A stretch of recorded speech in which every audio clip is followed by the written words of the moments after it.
Hello my dear students, my name is Priyal and I welcome you all to the MM Academy का logical reasoning and analytical ability का बहुत important topic जिसको आप बोलते हैं statement and argument. इसको हम समझेंगे। सबसे पहले आप हमारा MM Academy ऐप डाउनलोड करें। सिंपल प्रोसेस है। देखिए आप हमारा MM Academy ऐप डाउनलोड कर सकते हैं प्ले स्टोर पे। अब हमारे MM Academy का इंपॉर्टेंस क्या है आपकी प्रिपरेशन के लिए वो मैं बताती हूँ। देखिए हम MM Academy में आपको state PSC, UPSC, banking, SSC as well as many other important government exams की प्रिपरेशन कराते हैं और PDF प्रोवाइड करते हैं। आपको ऑन टाइम टीचर प्रोवाइड होता है जो आपके हर डाउट सॉल्व करता है। जो भी आपको आते हैं आपको सिंपल प्रोसेस क्या करनी है, सिंपली डाउनलोड करना है MM Academy प्ले स्टोर से। साइन अप करने का ऑप्शन आएगा, बेसिक है आप सबसे बन जाएगा। उसके बाद आपको एडवांटेज ये है कि आपको 2 फ्री वीडियो लेक्चर्स मिलते हैं जिनको हम बोलते हैं डेमो लेक्चर्स। उनको आप अटेंड कर सकते हैं और जज कर सकते हैं कि क्वालिटी कंटेंट कैसा है हमारा। ओके, अगर पसंद आता है तो जाएं हमारी प्रोफाइल में। You have to go to our profile, purchase the plan. काफी अफोर्डेबल प्राइजेस में प्लान है, आपको काफी अच्छे लगेंगे प्लान्स, तो आप जल्दी से इनको परचेज करें बिकॉज रेट कभी भी बढ़ सकते हैं। एंड एंजॉय करें स्टडीज। एंड इनकेस आपको कोई भी डाउट आता है reasoning as well as quant में तो आप मुझे इन आईडीज में अपने डाउट्स भेज सकते हैं। ये मेरी Telegram as well as Instagrams की आईडीज हैं, तो डायरेक्टली आप इनमें अपने डाउट्स भेजें। मैं ट्राई करूंगी ऑन द सेम टाइम आपके डाउट सॉल्व करने का और आपको बेस्ट पॉसिबल एक्सप्लेनेशन। तो देखिए हम आते हैं हमारे टॉपिक पे। हमारा टॉपिक अब नेक्स्ट क्वेश्चन पे देखिए। अब इस क्वेश्चन को आप खुद से सॉल्व करने की कोशिश करें। देखिए आपको स्टेटमेंट क्या दिया है, should there be a ceiling on salary of top executive of multinational company of a country. आपसे क्या बोला जा रहा है, सीलिंग का मतलब क्या होता है? सीलिंग मतलब इंक्रीमेंट, मतलब बढ़ाना या फिर हाइक। क्या सैलरी में हाइक होना चाहिए और किसकी सैलरी में हाइक होना चाहिए? Top executive of multinational companies. अब top executive of multinational company क्या होगी? जो टॉप वर्कर्स हो गए उनका क्या होना चाहिए? सैलरी में हाइक होना चाहिए। मतलब टाइम टू टाइम आपको उनकी सैलरी क्या करनी चाहिए? बढ़ाते रहना चाहिए। अब देखिए आपके 2 आर्ग्यूमेंट यहाँ पे बन रहे हैं। पहले मैं रीड करती हूँ। पहले आर्ग्यूमेंट में बोला जा रहा है यस कि सैलरी हमें क्या करनी चाहिए? हाइक करनी चाहिए मल्टीनेशनल कंपनी के एग्जीक्यूटिव्स की। अब क्यों करनी चाहिए? Otherwise it would lead to unhealthy competition. अगर आप ऐसा नहीं करेंगे तो अनहेल्दी कॉम्पिटिशन डेवलप होगा। अब अनहेल्दी कंपटीशन क्या होगा? सपोज ए वर्कर है और बी वर्कर है, हम ए बी में ही डील करेंगे। आपका ए वर्कर काफी अच्छा काम कर रहा है कंपनी में और बी वर्कर सपोज एवरेज ही काम कर रहा है, ठीक है। आपने सपोज दोनों की सैलरी में इंक्रीमेंट कितने का किया? 10% का किया। तो देखो जो आपका ए वर्कर होगा उसको क्या होगा? कहीं ना कहीं बुरा लगेगा या फिर कहीं ना कहीं उसके अनहेल्दी क्या होंगे? रिलेशन डेवलप होंगे कंपनी के साथ एज वेल एज उसके एनवायरमेंट के साथ। तो देखो ये चीज कहीं ना कहीं अनफेयर हो जाएगी आपके ए के साथ। ओके, तो ये क्या हो जाएगा? एक अनहेल्दी कंपटीशन होगा। ये आपका कंपैरिजन भी गलत होगा। और वो कैसे होगा? आपका ए ज्यादा अच्छा काम कर रहा था एज कंपेयर टू बी, आपने दोनों को सेम इंक्रीमेंट दिया, तो ये गलत चीज है। या फिर इनको इंक्रीमेंट ना के बराबर दिया। ओके, अभी तो आपसे क्वेश्चन में बोल रहे हैं कि इंक्रीमेंट हमें क्या देना चाहिए या फिर नहीं देना चाहिए। ओके, तो यहां पे क्या है, आपने दोनों को इंक्रीमेंट क्या दिया? अभी तो हमने 10% ले लिया, काफी ज्यादा है। सपोज ए और बी है, इनका इंक्रीमेंट हमने 0.5% ले लिया, काफी कम है एज कंपेयर टू उनका ईयरली इंक्रीमेंट। ओके, आपने दोनों का क्या किया? 0.5 से इंक्रीमेंट करा। सबसे पहले तो ए क्या था आपका? ज्यादा अच्छा वर्क करता था एज कंपेयर टू बी। इसके कारण क्या हुआ? अनहेल्दी रिलेशनशिप डेवलप हुए। नेक्स्ट चीज क्या हुई? कंपैरिजन भी आपने गलत किया। दोनों में जब ए अच्छा काम कर रहा था तो आपको ए को ज्यादा इंक्रीमेंट देना था as compare to B. Next क्या होता है? Our own industry would not be able to withstand that. अब इसका मतलब हुआ कि जो पर्सन ए है वो क्या करेगा? क्विट करेगा आपकी कंपनी से। जब आप इंक्रीमेंट ही नहीं दोगे, हाइकिंग ही नहीं दोगे, तो क्या होगा? वो कहीं ना कहीं और स्विच करेगा, सेकेंड कंपनी में स्विच कर लेगा। तो कहीं ना कहीं आपकी कंपनी को भी लॉस हो जाएगा इससे। तो कहीं ना कहीं ये चीज दोनों के लिए अनहेल्दी हुई, आपके वर्कर के लिए भी हुई और आपकी कंपनी के लिए भी हुई। तो ये क्या हो गया? आपका करेक्ट हो गया। काफी स्ट्रॉन्ग आर्ग्यूमेंट है। अब आपका सेकेंड आर्ग्यूमेंट क्या है? ये तो आपको करेक्ट लग रहा है, ठीक है। अब सेकंड बोला जा रहा है नो, मतलब हाइकिंग नहीं होनी चाहिए, हमें सैलरी नहीं बढ़ानी चाहिए। अब क्यों नहीं बढ़ानी चाहिए? With the ascent of liberalisation of economy. जैसे जैसे आप देखते जा रहे हो कि इकोनॉमी क्या है, अभी हमारी काफी वीक चल रही है। जैसे आप अभी का मान लो कोरोना आया, इकोनॉमी में काफी ज्यादा इंपैक्ट हुआ, इकोनॉमी काफी डाउन हुई। ओके अब इसके कारण क्या हुआ, कंपनीज के पास भी जो पैसे थे वो भी काफी कम हुए, बहुत बेसिक तरीके से समझो। अब उस कंडीशन में any such move would be counter productive. ऐसे में क्या होगा, आप सपोज इंक्रीमेंट देने लगे पूरे वर्कर्स को, तो आपकी कंपनी में तो कुछ भी इंक्रीमेंट नहीं आ पाएगा, क्योंकि इकोनॉमी क्या थी आपकी, डाउन चल रही थी। आपने उस डाउन इकोनॉमी में भी क्या किया, आपके एम्प्लॉयज को क्या कर दिया, हाई सैलरी इंक्रीमेंट दे दिया, तो ये तो अनफेयर है आपके लिए कहीं ना कहीं। अब दूसरी चीज क्या होगी, इसमें और क्या बोला जा रहा है, once the economy picks up this disparity will be reduce. एक बार आपकी इकोनॉमी अच्छी ग्रोथ ले ले, उसके बाद भले आप ये सारी चीजें कर सकते हो। तो देखो दोनों ही कहीं ना कहीं पॉइंट स्ट्रॉन्ग है।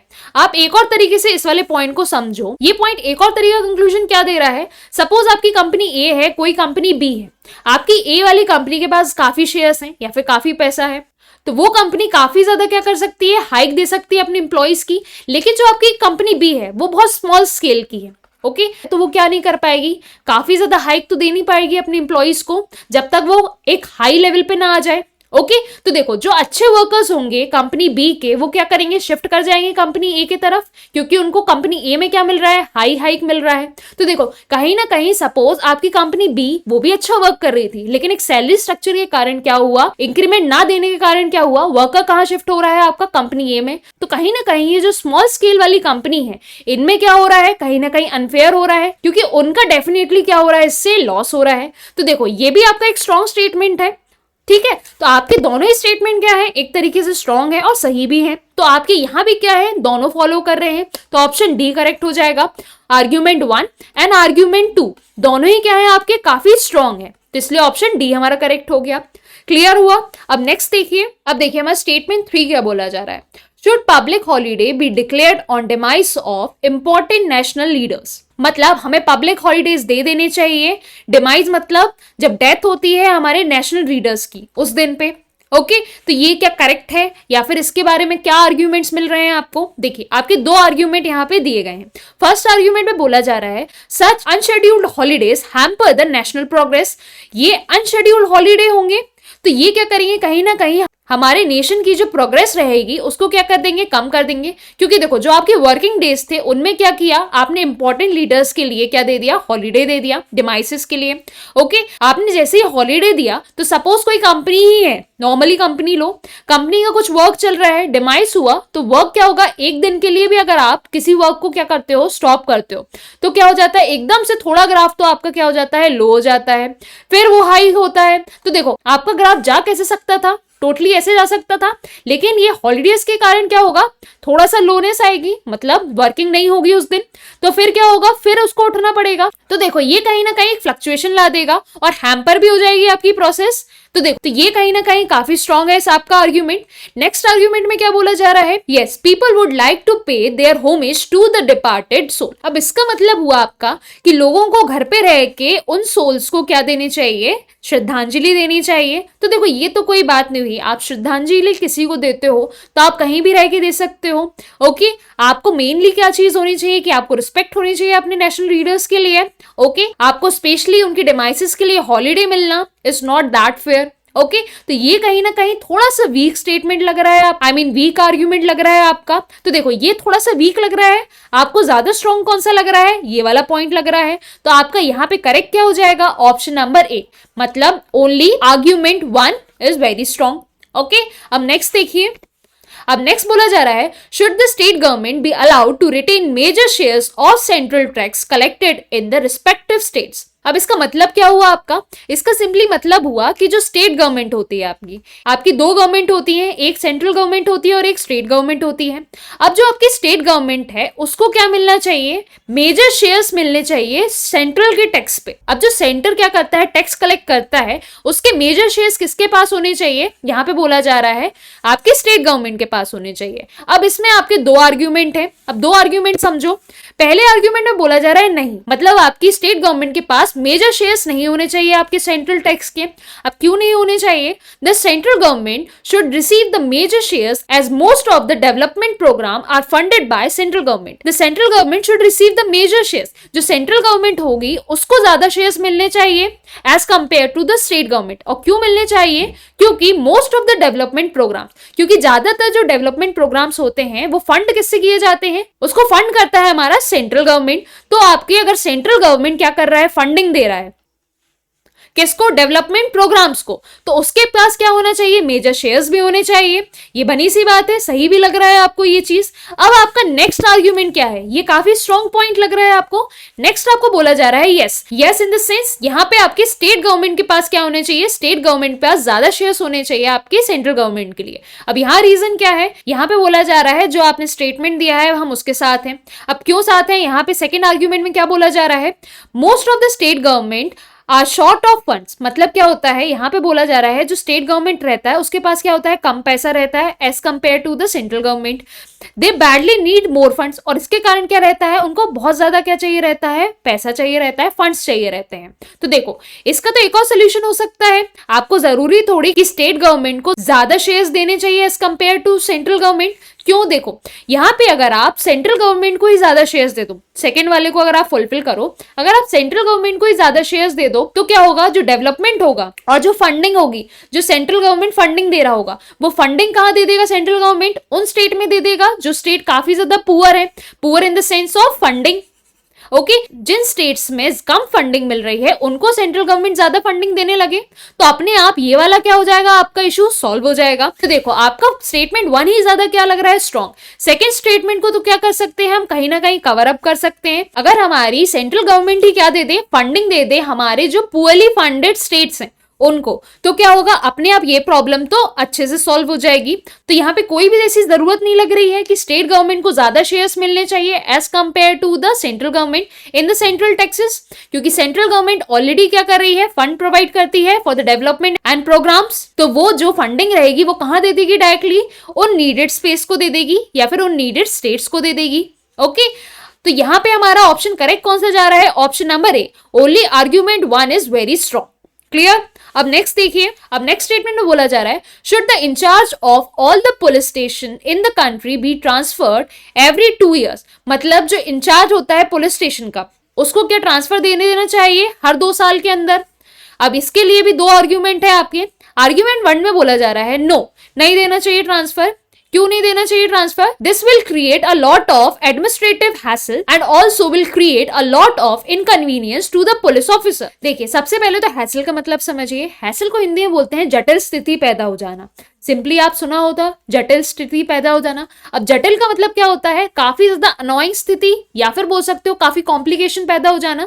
जब आप इंचार्ज का ट्रांसफर करते जाओगे हर 2 साल में तो क्या होगा, सारी चीजें बदलेंगी, सारी जो एडमिनिस्ट्रेटिव चीजें होंगी जो पर्टिकुलर इंचार्ज के पास होंगी उसको किसी और को देनी पड़ेंगी।